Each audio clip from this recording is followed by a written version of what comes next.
I stood at the edge of my field, a letter gripped in one hand, a steaming mug of coffee in the other, watching a parade of SUVs, minivans, and golf carts swarm my property like it was a Black Friday sale. No warning, no courtesy call. I blinked, reread the letter, and looked up just as a kid leapt from a Range Rover and peed on my peach tree. For a moment, I thought I was trapped in a dream. Then the nightmare hit home. The HOA had declared my private field their public parking lot, and I hadn't even been invited to the vote. The letter, signed by Eleanor Grayson, HOA president and self-proclaimed neighborhood monarch, oozed arrogance. In the interest of community convenience, it began, "Your adjacent property has been designated as a temporary parking solution for the upcoming HOA annual celebration and related events." No permission, no discussion, just the gall to assume my field, nurtured for years, was theirs to claim. A cheerful map marked it, "Event Parking, HOA Guests Only."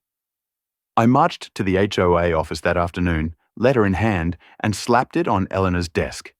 She barely glanced up from her laptop, flashing a patronizing smile. "Oh, hello, Nathan Cole," she chirped. "I figured you'd be thrilled to help the neighborhood." I explained my field wasn't a vacant lot, wasn't abandoned, wasn't public. It was mine. She waved a manicured hand. "Unused land is wasted land. This is for the greater good." Greater good? Since when was turning my property into a tailgate zone suburban harmony? The next few days were infuriating. Cars rolled in like they owned the place. Lawn chairs sprouted, grills flared, kids lobbed frisbees into my peach trees. 2 teens even strung a volleyball net between my fence posts.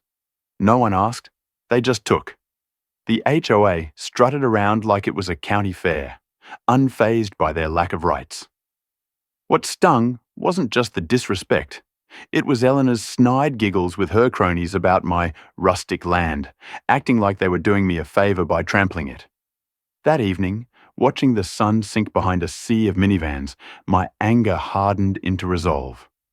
Pacing near the old shed, kicking weeds, I stumbled on a rusted hatch.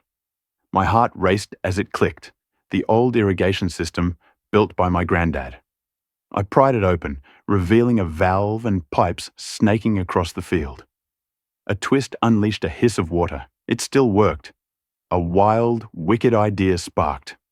I grinned as a spurt soaked a stray chair. They parked on my land? Fine. I'd give them a spectacle they'd never forget. I felt calm. Not because the problem was gone, but because I had a plan. A big, wet, muddy one. They wanted games? I'd teach Eleanor and her HOA a lesson in boundaries. Next morning, before dawn, I grabbed coffee and headed to the shed, buzzing like I'd won the county fair's top prize. This wasn't just revenge, it was justice. I dug through dust, finding Granddad's irrigation schematics behind scrap metal. Unrolling them, I whistled. Pipes, sprinkler heads, drainage lines webbed the field. In bold letters, asterisk flood mode, asterisk. Granddad once joked it could launch a cow across the county. Then it was a laugh. Now, my trump card. I spent hours crawling the field, brushing dirt to find sprinklers, most intact, a few needing patches. The shed's pump, a relic, roared to life after new bolts and a well hookup. By midday, I tested it. A twist of the valve sent streams arcing across the edge. It worked magnificently. I tweaked connections, marked weak spots with flags, aiming for a muddy quagmire to swallow golf carts. That evening, I scouted the neighborhood. Eleanor's crew prepped their gala like it was the event of the decade. Hanging banners, setting vendors, passing flyers. Community celebration, parking courtesy of your neighbor. My neighbor, as if I'd volunteered. I crumpled a flyer, plotting timing. Too early, they'd relocate. Too late, they'd leave. It had to hit when the field was packed. Cars, tents, grills, total chaos. So I played nice. Next day, I strolled into their prep meeting with homemade oatmeal cookies. Real ones, not Eleanor's store-bought garbage. They ate it up, literally and figuratively. I nodded as they droned about logistics, even offering to mark safe zones with paint, right over the strongest sprinklers. I suggested clustering food trucks and the stage in the centre, prime splash territory. Eleanor, clueless, clapped. "I knew you'd come around," she said, thinking I'd bent to her will. I grinned, picturing mud caking her heels. Nights, I fine-tuned the system, greased the valve, set it to max flood. Days, I waved as they set up, biting back laughs when Eleanor bragged about my team spirit. The night before, under moonlight, I triple-checked every connection. My battlefield was primed. Pride swelled, not just for the land, but for what I'd prove. I barely slept, heart pounding with anticipation. Let them park, grill, sip lemonade. I'd be ready. Gala day dawned clear. From my window, I watched cars snake in, SUVs, sedans, guided by vest-wearing teens. Eleanor stood at the entrance, clipboard in hand, beaming smugly. By noon, my field was a carnival. Tents, food trucks, tables, blaring speakers.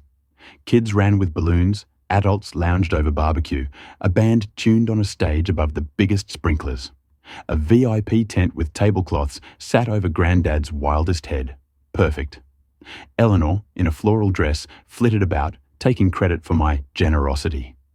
I waved to thanking neighbours, counting down. Post-lunch, the gala peaked. The band butchered a tune. Kids bounced in a funhouse. Barbecue scents hung thick. The field was jammed. No grass spared. I mingled, hiding smirks at great spot compliments.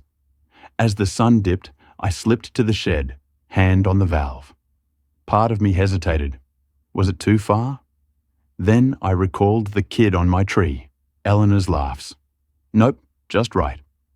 I twisted the valve. Pipes groaned alive.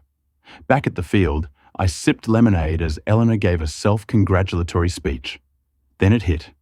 The first sprinkler erupted under the VIP tent. A 20-foot geyser soaking tablecloths, flowers, and Eleanor. Silence, then chaos. More sprinklers fired like dominoes.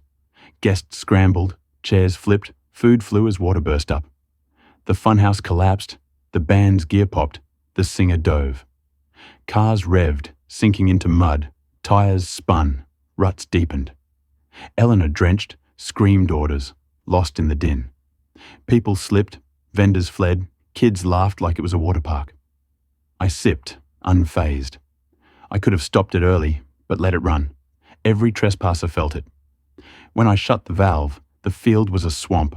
Tents sagged, cars stuck, gala ruined. Eleanor stomped over, mascara streaking. "What did you do?" she shrieked, slipping. "Old irrigation's got kick," I said, sipping. Her flailing, the board's panic, worth it. Next morning, the field was a war zone. Chairs buried, tire scars deep, tents wilted. From my porch, it was art. Eleanor and the board gaped at the wreckage, her mud-crusted dress a badge of defeat. Tow trucks struggled, vendors salvaged scraps, the band cursed her out. No one dared face me. That day, Tim, a meek board member, knocked, stammering about miscommunication and asking help with cleanup.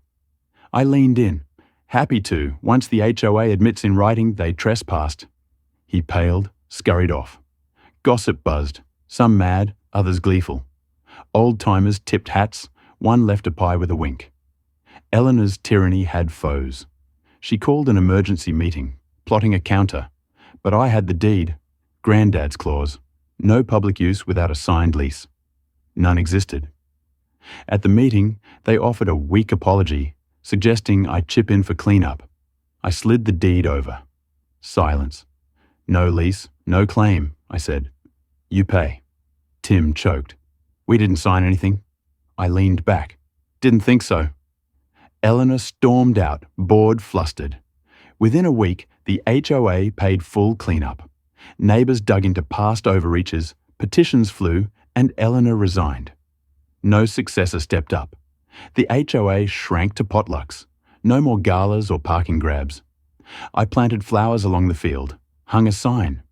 Private property. Trespassers will be irrigated. Neighbours chuckled, some praising my blooms. The field was mine again. Quiet, respected. Glancing at the valve, I smiled. Ready, just in case.